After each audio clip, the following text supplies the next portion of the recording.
صورت ہوگی، اس جانب توجہ دلائی.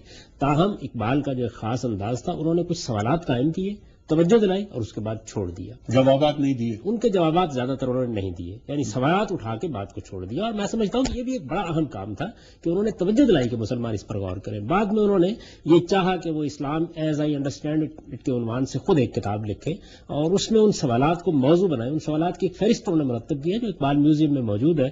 اس میں انہوں نے تمام ان مسائل کی نشاندہی کی ہے جن میں ہماری فقہ کی بعض تصریحات پر نظر ثانی کی ضرورت ہے. مسلمانوں نے اس پیغام کو قبول نہیں کیا، بحثیت مجموعی قبول نہیں کیا. میرے نزدیک اسلام کے علوم کی نئی تشکیل میں یہ ایک اہم مرحلہ تھا.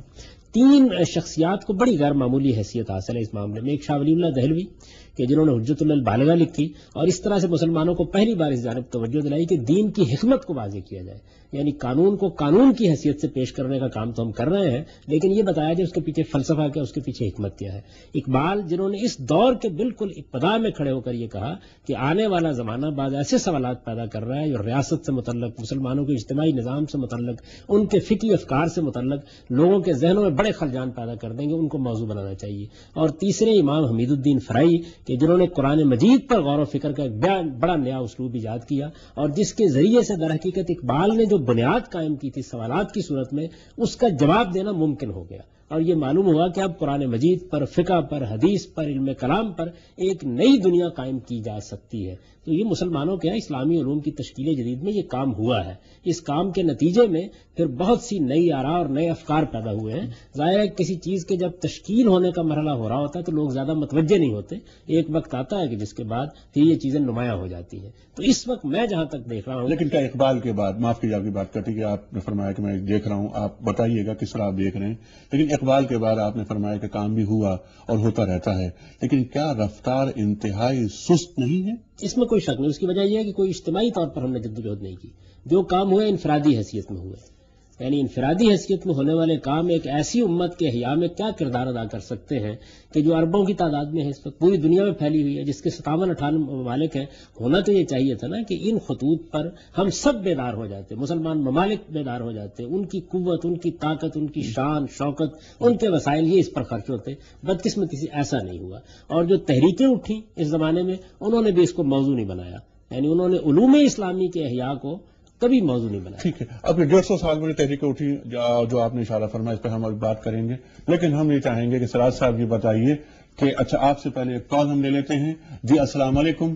وعلیکم السلام جناب والا، کیا حال ہے علی صاحب؟ الحمدللہ. کون صاحب بول رہے ہیں؟ میں خورشید احمد خان بول رہا ہوں مدینہ منورہ سے. جی سبحان اللہ سبحان میرا اللہ. سوال جو تھا ابھی غامدی صاحب نے وہ بات کر رہے تھے اجتماعی بات. جی اصل میں مسئلہ یہ ہے کہ ہمارے مسلمان خود ٹکڑوں میں بٹے ہوئے ہیں. یقیناً ہم کسی غیر مسلم کے سامنے جو سوال رکھتے ہیں اسلام کا تو وہ ہمیں جواب دیتے ہیں کہ پہلے اپنے آپ کو تو متحد کرو. جی ہاں. ہمارے لیے سب سے بڑی ذمہ داری کیا یہ علماء کی نہیں ہے کہ وہ خود بیٹھ کر اپنے آپ کو متحد کریں، ہمیں ایک سمت دیں، ایک راہ دیں تاکہ ہم اس پہ چل کر اسلام کو آگے پھیلا سکیں. بہت اچھی بات کی آپ نے. غامدی صاحب ماشاءاللہ الحمدللہ میں 1 مہینے سے آپ کا پروگرام دیکھ رہا ہوں، باقی بھی آپ کیو ٹی وی پہ پروگرام چل رہے ہیں تو وہاں جو ہے اکثر علماء بیٹھ کر ایک فقے کی تعریف کر رہے ہیں، جہاں کے ہمارے ہاں تھینک یو ویری مچ. اور بالکل یہ علماء کی ذمہ داریاں ہیں، یہ اس پر ہم یقیناً غامدی صاحب سے حضرت احمد سراج صاحب سے کہ کیا مسلمانوں کے حق نہیں ہے؟ یقیناً بالکل. اور ہم بس مسلمانوں کو ایک وحدت کی شکل میں تبدیل کرنے کی بنیادی ذمہ داری علماء کے کاندھوں پر ہے. اور الحمدللہ ہمارے پاس اس دور خرابات میں بھی بہت سے علماء ایسے ہیں کہ جو کما حق ہو اس عہدے سے پوری عہدہ برا ہو رہے ہیں، اور یہ بہت بڑی بات ہے، نعمت ہے ہمارے لیے ایسے علماء. جی غامدی صاحب آپ کی بات کٹ گئی تھی درمیان میں. جی میں وہی گزارش کر رہا تھا کہ جو بنیادیں اصل میں اقبال نے ڈالی تھی، امام محی الدین فرائی نے ڈالی ہے یا دوسرے لوگوں نے، یہ انفرادی کام تھا. مسلمانوں کو اگر اللہ توفیق دیتا تو اجتماعی سطح پر یہ کام کرتے اور ایک عمومی بیداری پیدا ہوتی. اور سب سے بڑی بدقسمتی یہ ہوئی کہ پچھلے 200 سال میں جو تحریکیں اٹھی ہیں ان کا سارا رخ اصل میں سیاسی جدوجہد کی طرف مڑ گیا. انہوں نے علم کو اپنا موضوع نہیں بنایا. سب سے بڑا ہاتھ یہ تمام فکریں وہ تھیں، تمام 150 برس میں جو تحریکیں سامنے آئیں. احمد سراج صاحب جو اشارہ فرمایا، بہت اہم بات یہ کہ اس میں جتنی تحریکیں آئیں انہوں نے ان کے سامنے ان کا منشا، ان کی منزل رہی، سیاست ان کا طریقہ کار رہا، لیکن نشت ثانیہ جو مسلمانوں کی ہونی چاہیے تھی وہ نہیں ہو سکی. اور تمام تحریکیں، وہ مفتی عبدہو کی تحریک ہو، افغانی صاحب کی تحریک ہو، وہ حسن البنا کی تحریک ہو، سید قطب صاحب کی تحریک ہو. علامہ اقبال کا بہت بڑا نام سامنے آیا، لیکن علامہ اقبال کو بھی اپنے عہد میں کفر کے فتوے سننے کو ملے. کیا یہ کیوں ہے؟ یعنی کیا کوئی آپ سمجھتے ہیں کہ جسے کہتے ہیں پیوست ترے شجر سے امید باہر رکھ، یہ بات بھی علامہ اقبال کا مسئلہ یاد آیا اس وقت. تو کیا آنے والے کل کے اندر کوئی تحریک ایسی نمودار ہو سکتی ہے کہ جس کو تمام مسلمان جس کا استقبال کریں، قبول کریں؟ دیکھیے، ابھی پچھلے 150 سالوں میں جو تحریکیں وجود میں آئیں تو ان لوگوں نے تو اپنا کوئی ایک خاص موضوع کو اپنا ایم بنا لیا اور اس کے تحت انہوں نے کام کیا. اچھا، اب رہی بات یہ کہ نشست ثانیہ میں جو بنیادی رول ادا کرنے والی چیز ہوتی ہے وہ ہوتی ہے علوم اسلامیہ کا صحیح انداز میں اجتماعی شکل میں اکٹھا ہو جانا. جیسا کہ شاہ صاحب کے بارے میں کہا، یا حمید الدین فلاحی صاحب کے بارے میں کہا، یا علامہ اقبال کے بارے میں کہا، تو ان لوگوں نے تو کوشش کی اور کچھ مدارس اپنے طور پر انڈیویجولی اس پر کچھ کام بھی کر رہے ہیں. ان کی ناکامی کے اسباب کیا ہیں؟ نہیں، ان کی ناکامی کے اسباب ہے کہ ان کو اجتماعیت کبھی نصیب نہیں ہوئی.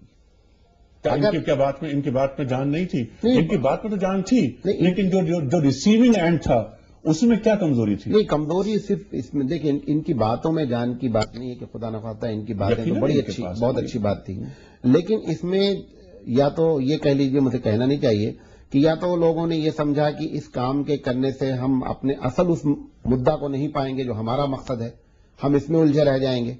یا تو یہ ہو سکتی بات، اور یا یہ ہو سکتی ہے کہ لوگوں نے جو ہے ان کے کام کو، جیسا غامدی صاحب نے خود کہا، حقیقت یہ ہے کہ ان کے کاموں کو علماء نے مجموعی شکل میں کبھی جو ہے وہ اس لحاظ قبول نہیں کیا. 150 برس میں آنے والی تحریکوں کو کی ناکام ہونے کی یا کامیاب نہ ہونے کی وجوہات کیا رہی؟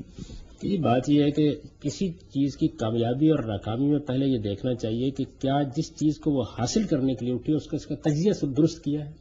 مسلمانوں کو زوال آ گیا، یہ ہے نا ہمارا موضوع. جی. دنیا کے اندر وہ ایک سپر پاور تھے، نہیں رہے.